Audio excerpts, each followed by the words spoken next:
तुम्हारी जुर्रत कैसे हुई मेरे हस्बैंड शहराम के ऑफिस जाने की? वो मेरा भी हस्बैंड था, इसलिए गई थी। था, लेकिन अब नहीं। मैं सोच रही थी तुम बहुत प्राउड हो, बहुत आन बान है, लेकिन अब मुझे अंदाजा हो गया तुम बहुत गिरी हुई हो। अपना घटियापन दिखाने के लिए तुम किसी भी हद तक जा सकती। अब मैं इसे नहीं छोड़ूंगी। तुम कान खोल के मेरी बात सुनो। सुना है शांजी की शादी हो रही है। मौका देख के फरियाल को शादी के दौरान तुमने धक्का देना है, इसका बच्चा तो खत्म हो। सीरत भाभी, मैंने आप और जीनिया जैसी खुदगर्ज और मतलब परस्त कहीं नहीं देखी। क्या बकवास कर रही हो? क्या कुछ नहीं किया आपने और जीनिया ने मेरे और फरियाल के साथ, लेकिन फिर भी हर बार हमने आपको माफ किया। लेकिन आप तो किसी किस्म की हमदर्दी और माफी के लायक ही नहीं है। आज वो शहराम से मिलने गई थी उसके ऑफिस। क्या ताल्लुक है अब उसका उसके साथ? उसे तो ना मजहब की परवाह है ना इखलाकियात की। मैं पूछती हूँ अब आखिर वो लगता क्या है उसका, जो वो अपने शौहर को छोड़ के फरियाल के शौहर से मिलने जाती है। मैं यहाँ सिर्फ ये बताने आई हूँ कि मेरे सब्र को मजीद ना आजमाई। अगर उसने दोबारा शहराम से मिलने की कोशिश भी की ना, तो मैं उसके घर जाके उसके शौहर के सामने उसकी बेइज्जती करूंगी। फिर ना कहिएगा कि इंतहा कर दी मैंने। शहराम को मेरी मोहब्बत का अंदाजा क्यों नहीं हो रहा कि बगैर मेरा क्या हाल होगी। दानिश के हाथों के अंदर जलील हो रही हूँ। किसके लिए? सिर्फ आपके लिए। और आप भी मुझे धुतकारते। मैं कहाँ जाऊँ? आपकी जीनिया जो आपकी मोहब्बत में पागल हो रही है, आप मेरी मोहब्बत को क्यों महसूस नहीं कर रहे? और कितना जलील करवाओगी अपनी माँ को तुम? शहराम से मिलने क्यों गई थी? झूठ है ये। झूठ नहीं है। समीन ने घर आके सिद्रा और साइमा के सामने इतनी बकवास की है, इतनी बकवास की है, मैं तुम्हें बता नहीं सकती। मेरा दिल चाह रहा था कि जमीन फटे और मैं दफन हो जाऊं उसमें। वो इस जिंदगी में भी मेरा था और मर के भी मेरा ही रहेगा। तो फिर उसे पाने के लिए तुम्हें अपनी माँ को मारना होगा। तो तुम्हारी वजह से मैं अपने आप को खत्म कर दूंगी। और मैं तुम्हें ये बता रही हूँ। अब ऑफिस में जीनिया आने लगी है। वो मेरे लिए इतनी अहम नहीं है कि मैं उसकी वजह से तुम्हें मना करूं। हेलो, कौन?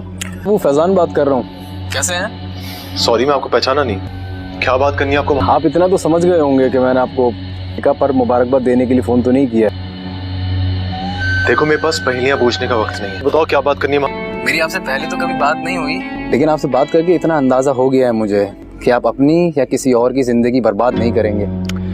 देखो, मेरा वक्त बहुत कीमती है। तुम्हें जो भी बात करनी है जल्दी करो। निकाह करने की क्या जरूरत थी? Don't cross your limits. मेरी मोहब्बत है वो। अगर तुम किसी और से मोहब्बत करती थी तो फिर मुझसे निकाह का ड्रामा क्यों किया? वैसे तो ये बातें समझाने में आप बहुत माहिर हैं, तो फिर मुझसे क्यों पूछ रही हैं? मैं कोई मरा नहीं चाहता तुमसे शादी करने के लिए। इसका मतलब है कि मेरी शय मोहब्बत और अंडरस्टैंडिंग से ज्यादा स्ट्रांग है। ज्यादा मासूम बनने की जरूरत नहीं है। अब मैं सब कुछ जान गया, और जो उसे नहीं पता है, रिश्ता इतना कमजोर है कि उसे मना करने के लिए आपको मुझे फोन करना। अभी तो निकाह को 4 दिन भी नहीं गुजरे हैं, अभी से कॉल्स आना शुरू हो गई। बदतमीज होती तो आपको वो सुनाती जो आप सारी जिंदगी याद है। अगर मोहब्बत करती थी ना, तो उसको मानने की हिम्मत भी रखनी चाहिए।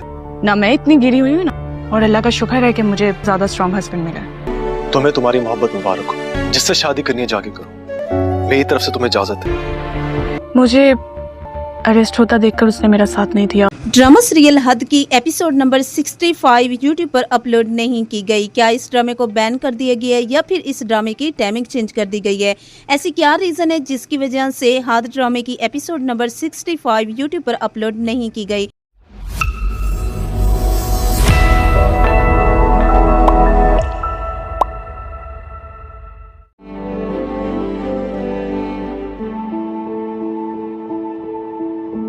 शहराम को मेरी मोहब्बत का अंदाजा क्यों नहीं हो रहा कि बगैर मेरा क्या हाल होगी। दानिश के हाथों के अंदर जलील हो रही हूँ। किसके लिए? सिर्फ आपके लिए। और आप भी मुझे धुतकारते। मैं कहाँ जाऊँ? आपकी जीनिया जो आपकी मोहब्बत में पागल हो रही है, आप मेरी मोहब्बत को क्यों महसूस नहीं कर रहे? सीरत भाभी, मैंने आप और जीनिया जैसी खुदगर्ज और मतलब परस्त कहीं नहीं देखी। क्या बकवास कर रही हो? क्या कुछ नहीं किया आपने और जीनिया ने मेरे और फरियाल के साथ, लेकिन फिर भी हर बार हमने आपको माफ किया। लेकिन आप तो किसी किस्म की हमदर्दी और माफी के लायक ही नहीं है। आज वो शहराम से मिलने गई थी उसके ऑफिस। क्या ताल्लुक है अब उसका उसके साथ? उसे तो ना मजहब की परवाह है ना इखलाकियात की। मैं पूछती हूँ अब आखिर वो लगता क्या है उसका, जो वो अपने शौहर को छोड़ के फरियाल के शौहर से मिलने जाती है। मैं यहाँ सिर्फ ये बताने आई हूँ कि मेरे सब्र को मजीद ना आजमाए। अगर उसने दोबारा शहराम से मिलने की कोशिश भी की ना, तो मैं उसके घर जाके उसके शौहर के सामने उसकी बेइज्जती करूंगी। फिर ना कहिएगा कि इंतहा कर दी मैंने। और कितना जलील करवाओगी अपनी माँ को तुम? शहराम से मिलने क्यों गई थी? झूठ है ये। झूठ नहीं है। समीर ने घर आके सिद्रा और साइमा के सामने इतनी बकवास की है, इतनी बकवास की है, मैं तुम्हें बता नहीं सकती। मेरा दिल चाह रहा था कि जमीन फटे और मैं दफन हो जाऊं उसमें। वो इस जिंदगी में भी मेरा था और मर के भी मेरा ही रहेगा। तो फिर उसे पाने के लिए तुम्हें अपनी माँ को मारना होगा। तो तुम्हारी वजह से मैं अपने आप को खत्म कर दूंगी। और मैं तुम्हें ये बता रही हूँ। अब ऑफिस में जीनिया आने लगी है। वो मेरे लिए इतनी अहम नहीं है कि मैं उसकी वजह से तुम्हें मना करूं। तुम्हारी जुर्रत कैसे हुई मेरे हस्बैंड शहराम के ऑफिस जाने की? वो मेरा भी हस्बैंड था, इसलिए गई थी। था, लेकिन अब नहीं। मैं सोचती थी तुम बहुत प्राउड हो, बहुत आन बान है, लेकिन अब मुझे अंदाजा हो गया तुम बहुत गिरे हुए हो। अपना घटियापन दिखाने के लिए तुम किसी भी हद तक जा सकती। अब मैं इसे नहीं छोड़ूंगी। तुम कान खोल के मेरी बात सुनो। सुना है शानजी की शादी हो रही है। मौका देख के फरियाल को शादी के दौरान तुमने धक्का देना है। इसका बच्चा तो खत्म हो। हेलो, कौन? वो फैजान बात कर रहा हूँ। कैसे हैं? सॉरी, मैं आपको पहचाना नहीं। क्या बात करनी है आपको? आप इतना तो समझ गए होंगे कि मैंने आपको निकाह पर मुबारकबाद देने के लिए फोन तो नहीं किया। देखो, मेरे पास पहेलियां पूछने का वक्त नहीं है। बताओ क्या बात करनी है? मेरी आपसे पहले तो कभी बात नहीं हुई, लेकिन आपसे बात करके इतना अंदाजा हो गया है मुझे कि आप अपनी या किसी और की जिंदगी बर्बाद नहीं करेंगे। देखो, मेरा वक्त बहुत कीमती है। तुम्हें जो भी बात करनी है जल्दी करो। निकाह करने की क्या जरूरत थी? Don't cross your limits. मेरी मोहब्बत है वो। अगर तुम किसी और से मोहब्बत करती थी तो फिर मुझसे निकाह का ड्रामा क्यों किया? वैसे तो ये बातें समझाने में आप बहुत माहिर हैं, तो फिर मुझसे क्यों पूछ रही हैं? मैं कोई मरा नहीं चाहता तुमसे शादी करने के लिए। इसका मतलब है कि मेरी शय मोहब्बत और अंडरस्टैंडिंग से ज्यादा स्ट्रांग है। ज्यादा मासूम बनने की जरूरत नहीं है।